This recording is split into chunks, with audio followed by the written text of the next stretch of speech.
अरे आरव सर, क्या हो गया आपको? उठिए। अरे कोई पानी लाओ सर, बेहोश हो गए हैं। ये भीड़ में हथियार लिए लोग आखिर किसे नुकसान पहुंचाने आए हैं? अरे ये तो रमेश्वर अनाथालय के केयरटेकर माधव जी हैं, मगर ये तो भीड़ में बस खड़े हैं। तो क्या ये भीड़? पता नहीं सर को अचानक क्या हो गया। मैं तो इनको बाहर का मामला सुलझाने ले जा रहा था। अरे आरव सर उठिए। हे भगवान, पता नहीं क्या हो गया है सर को। पानी के छींटे और आसपास के शोर से आरव हड़बड़ा के उठा और हड़बड़ाता हुआ बाहर भागते हुए बोला, अरे सामने से भीड़ को हटाओ। माधव जी, आप बाहर निकलिए भीड़ से। अबे ये कौन माधव का नाम चिल्ला रेला है? ऐसे तो अब उनका प्लान ही बर्बाद हो जाएगा इसको टपकाने का।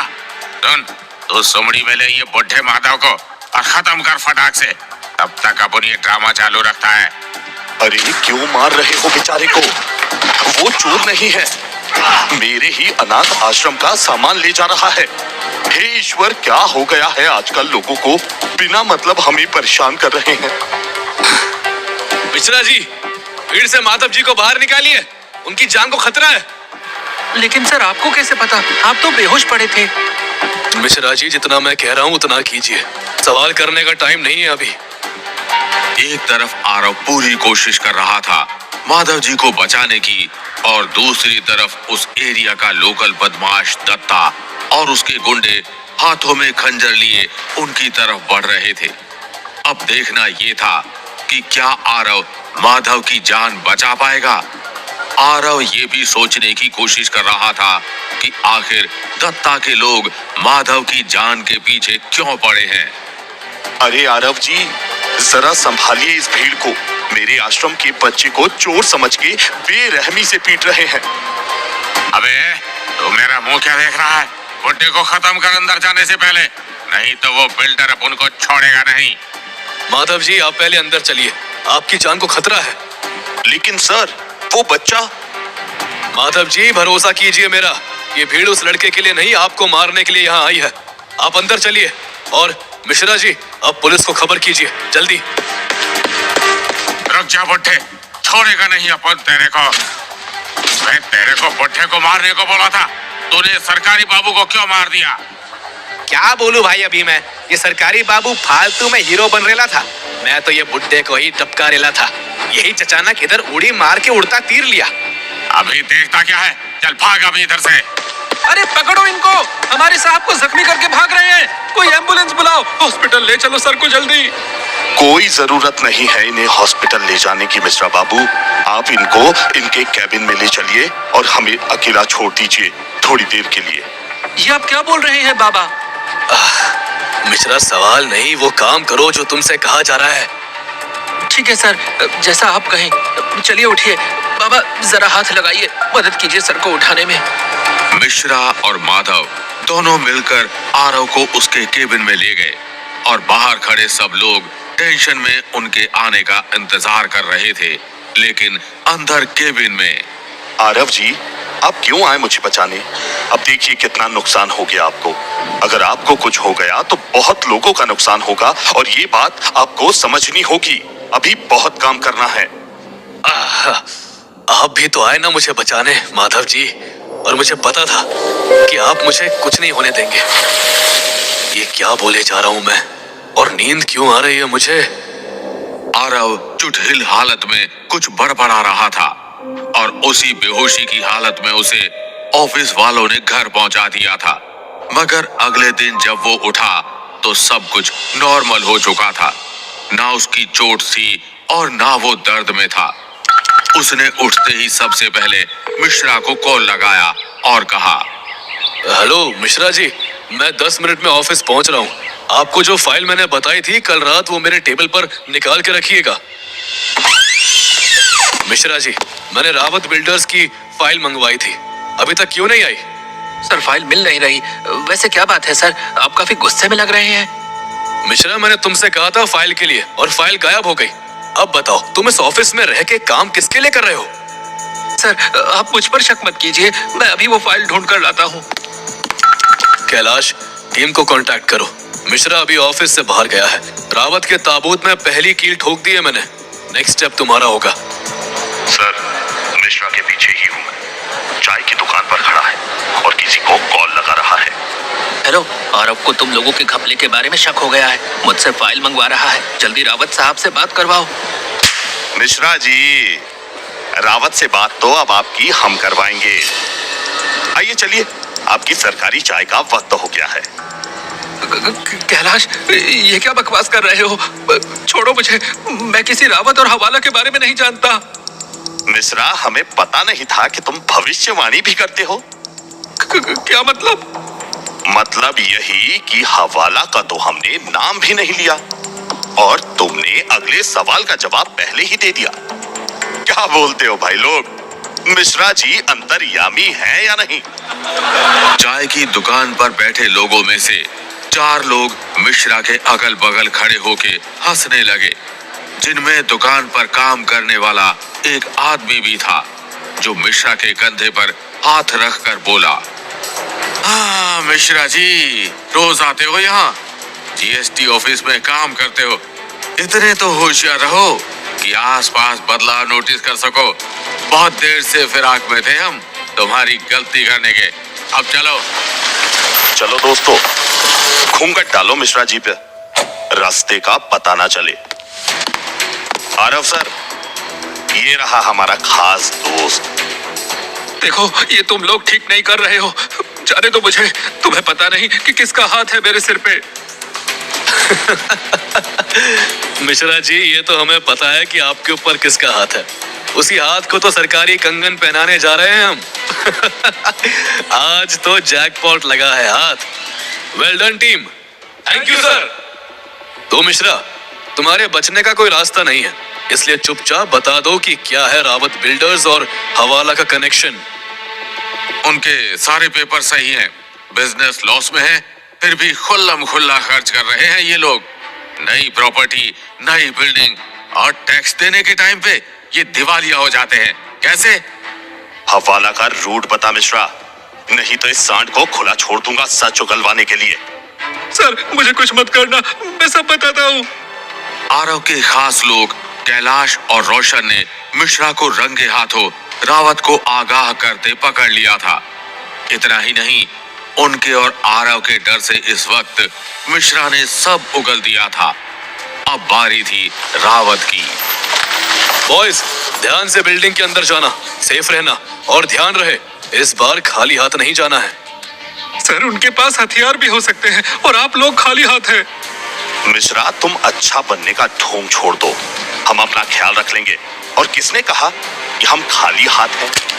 आरव अपनी टीम के साथ रावत की बिल्डिंग में पहुंच गया था और ग्राउंड फ्लोर पर बने एक ऑफिस में सीधे दरवाजे पर लात मारते हुए घुस गया।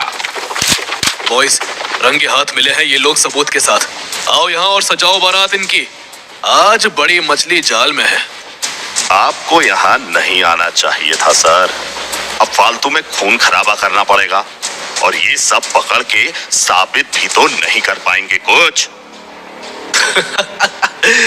यार रावत, मैंने तो सोचा था कि तुम होशियार निकलोगे, मगर तुम भी हमारे जाल में फंस गए। मुझे सिर्फ ये सब ले जाके कोई फायदा नहीं होता, मगर अब तुम साथ चलोगे तो मजा आएगा। जाल में रावत साहब नहीं फंसे, आप फंसे हैं सर। याद कर लीजिए अपने भगवान को और अलविदा कीजिए इस दुनिया को। कौन था इस अनजान आवाज के पीछे का चेहरा? किसके ऊपर चली है गोली? क्या मोड़ लेगी ये कहानी? जानने के लिए सुने अगला एपिसोड। वेल डन बॉस को, एकदम सही टाइम पर सही दाव खेला तुमने। तो आरव जी, अब क्या कहना चाहते हो आप? गलती तुम्हारी नहीं है रावत, असल में गलती हमारे डिपार्टमेंट की है, जहाँ ऐसे लोग हैं जो खाते देश का है और गाते देश के दुश्मनों का है। ओ आरव सर, बहुत हो गया ये सर वाला गेम। यहाँ अब मैं आपके ऑर्डर्स नहीं लेता। हाँ, आपको मेरे ऑर्डर मानने होंगे, वरना खोपड़ी तो किसी की भी खुल सकती है गोली लगने से। ये लाइट्स को क्या हो गया? क्या हो गया? गन अब आरव के हाथ में थी। बॉस्को की लाश जमीन पर थी और रावत बंदूक के निशाने पर। रावत साहब, था तो ये गद्दार और ये हमें पहले से पता था, मगर हाँ, जाते जाते इसने एक मजेदार बात बोली कि खोपड़ी तो किसी की भी खुल सकती है गोली लगने से, और इसका नतीजा आपके सामने है। तो अपने लोगों से क्या बोलना है ये आप जानते हैं। तुम्हें पता नहीं है कि किससे पंगा ले रहे हो तुम लोग। कभी कुछ साबित नहीं कर पाओगे अदालत में। अबे जाना, तू सबूत बदल सकता है, अपना बयान कैसे बदलेगा? अरे अरे कैलाश, जरा डिटेल में समझाओ। ऐसे क्या पता चलेगा रावत सर को कि हुआ क्या है असल में यहाँ? रावत के बच्चे, ये जो तूने इतनी देर बकवास की है ना, वो यहाँ सर के बटन कैमरे में रिकॉर्ड हो गई है। और अब तेरा खेल खत्म करने के लिए हमें तेरी जरूरत है भी नहीं। क्या बोलते हो मिश्रा? करवा दे एनकाउंटर इसका, और क्रेडिट तुम्हें दे देंगे इस ऑपरेशन का। रिकॉर्ड साफ हो जाएगा तुम्हारा। हाँ सर, मैं तैयार हूँ। आप कहें तो मैं ही मार देता हूँ इसको। अरे आराम से मिश्रा, तुम जीएसटी डिपार्टमेंट में काम करते हो, स्पेशल ऑफिसर नहीं हो जो तुम्हें कुछ भी करने की इजाजत हो। देखा रावत, तेरा कुत्ता कैसे काटने को तैयार है तुझे। कैलाश, रोशन, गद्दारी की एक खास बात यह है कि गद्दारी करने वाला किसी से भी गद्दारी कर सकता है। अब देखो ना, मिश्रा ना हमारा रहा और ना रावत का।